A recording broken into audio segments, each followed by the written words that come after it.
Hi வணக்கம். இன்றைக்கி நம்ம 11th மேக்ஸில் எக்ஸசைஸ் 11.1ல் ஃபஸ்ட்டு கொஸ்டின் பார்க்க போகிறோம். என்ன கேட்டிருக்காங்கன்னு பார்த்தீங்கன்னா, integrate the following with respect to x அப்படின்னு கொடுத்துருக்காங்க. ஃபஸ்ட்டு கொஸ்டினில் 4 பாயிண்ட் இருக்குது. ஸோ ஃபஸ்ட்டு கொஸ்டினில் ஃபஸ்ட்டு பாயிண்ட் பார்க்கலாம்.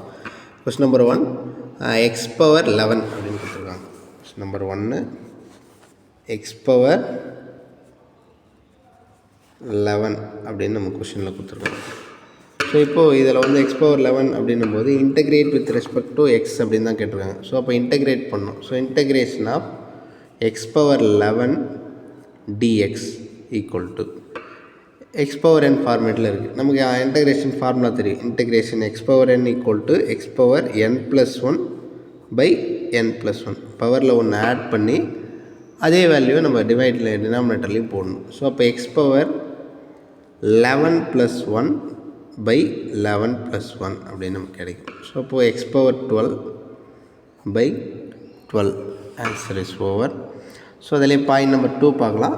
பாயிண்ட் நம்பர் 2 பார்த்தீங்கன்னா 1 by x பவர் 7 அப்படின்னு நம்ம கொடுத்துருப்பாங்க. Point number 2 1 by x power 7 அப்படின்னு நம்ம கொடுத்துருக்காங்க. ஸோ அப்போ integration 1 by x power 7 dx integrate with respect to எக்ஸ்ன்னு கேட்டதுனால. ஸோ இப்போது இதை இன்டகிரேட் பண்ணணும். பவரில் இங்கே எக்ஸ் பவரில் 7 இருக்குது, அது டினாமினேட்டரில் இருக்குது. அப்போ டினாமினேட்டரில் இருக்க எக்ஸை ஃபஸ்ட் நம்ம என்ன பண்ணோம், நியூமரேட்டர் கொண்டு போகிறோம். ஸோ நியூமரேட்டர் கொண்டு போகும்போது என்ன ஆகும், எக்ஸ் பவரில் இருக்க 7 மைனஸ் ஆகிடும். அப்போ -7 dx. ஸோ மறுபடியும் இப்போ நம்ம normal format x power n ஃபார்மேட்டுக்கு வந்துச்சு. அப்போ integration x power n dx equal to அப்படின்ட்டு x power n+1 by n+1 அப்படின்னு நம்ம யூஸ் பண்ணுவோம். ஸோ அப்போ இங்கே எக்ஸ் பவர் -7+1 பை -7+1 அப்படின்னு நம்ம போட்டுருவோம். ஸோ இப்போ எக்ஸ் பவரில் -7+1 ஆட் பண்ணும்போது என்ன ஆகும், -6 ஆகிடும். அப்போது எக்ஸ் பவர் -6 பை -6 அப்படின்னு நமக்கு கிடைக்கும். மைனஸ் இருக்கிறதால நம்ம என்ன பண்ணலாம், மைனஸ் மேலே போட்டு எக்ஸ் பவர் -6 பை 6 அப்படின்னு நம்ம ஆன்சரை ஃபினிஷ் பண்ணலாம். எல்லா இடமே நம்ம என்ன பண்ணோம்னா இன்டகிரேட்டிங் கான்ஸ்டன்ட் +c நம்ம ஆட் பண்ணணும். +c நம்ம ஆட் பண்ணிக்கலாம். ஸோ இப்போ 2 பாயிண்ட் முடிஞ்சிச்சு. தேர்ட் பாயிண்ட் பாருங்கள். தேர்ட் பாயிண்ட் பார்த்தீங்கன்னா cube root of x power 4 அப்படின்னு இருக்குது. Cube root of x power 4. So இப்போ பாருங்கள், பாயிண்ட் நம்பர் 3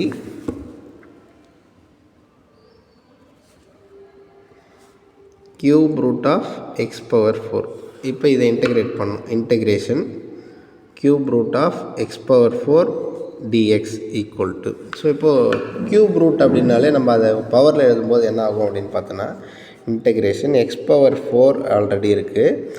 கியூப் ரூட்டை நம்ம என்ன பண்ணலாம், பவரில் 1/3 அப்படின்னு நம்ம எழுதலாம் இன்ட்டு dx. இப்போ பவரில் நம்ம a power m whole power n equal to a power mn அப்படின்னு ஒரு ஃபார்மேட் நம்ம ஆல்ரெடி 8th படிச்சிருப்போம். அப்போ எக்ஸ் பவர் 4/3 dx அப்படின்னு நமக்கு கிடைச்சிடும். ஸோ இப்போ மறுபடியும் நம்ம எக்ஸ் பவர் n ஃபார்மேட்டில் இன்டகிரேட் பண்ணிக்கலாம். ஸோ அப்போது எக்ஸ் பவர் n+1, அப்போ எக்ஸ் பவர் 4/3 +1 பை n+1, அப்போ 4/3 +1 ஃபார்முலா படி நம்ம யூஸ் பண்ணி போட்டுக்கலாம். ஸோ இப்போ எல்சிஎம் எடுக்கும்போது என்ன ஆகும் பாருங்கள், +c நம்ம போடணும், இன்டகிரேட் கான்ஸ்டன்ட் போடணும். எக்ஸ் பவர் எல்சிஎம் எடுக்கும்போது 4 + 3/3 டினாமினேட்டர்லேயே அது மாதிரி 4 + 3/3 அப்படின்னு நமக்கு கிடைக்கும். ஃபைனலைஸ் ஆன்சர் என்ன கிடைக்கும் பாருங்கள். இங்கே டினாமினேட்டரில் 4 + 3 7/3ன்னு கிடச்சிரும். நியூமரேட்டர்லேயும் அது மாதிரி பவரில் எக்ஸ் பவரில் 7/3 நமக்கு கிடச்சிரும் பை 7/3. டினாமினேட்டராக இருந்தால் நம்ம என்ன பண்ணலாம், நம்பரை நியூமரேட்டர் கொண்டு போயிடலாம். அப்போ 3/7 into x power 7/3 + c answer over. So third point over. So next நம்ம 4th பாயிண்ட் போயிடலாம். ஸோ பாயிண்ட் நம்பர் 4 பாருங்கள்.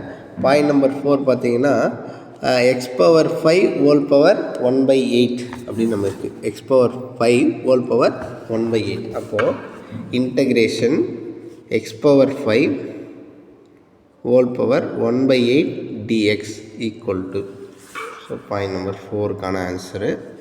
ஸோ இப்போ என்ன ஆகும் பாருங்கள், எக்ஸ் பவர் 5 ஹோல் பவர் 1/8ன்னும் போது அதை இன்டகிரேஷன் எக்ஸ் பவர் 5/8 அப்படின்னு நம்ம ஒரே பவராக எழுதிக்கலாம்.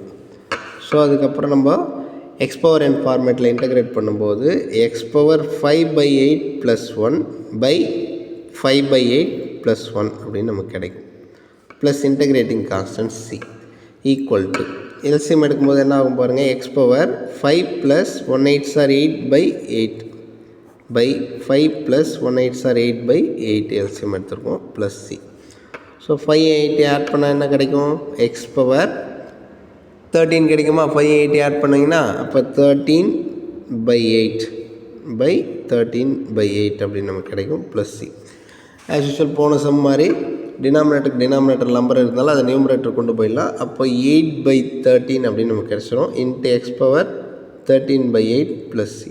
ஸோ அப்போ integration x power 5 whole power 1/8 dx equal to 8/13 x power 13/8 plus C. Answer is over. Thank you.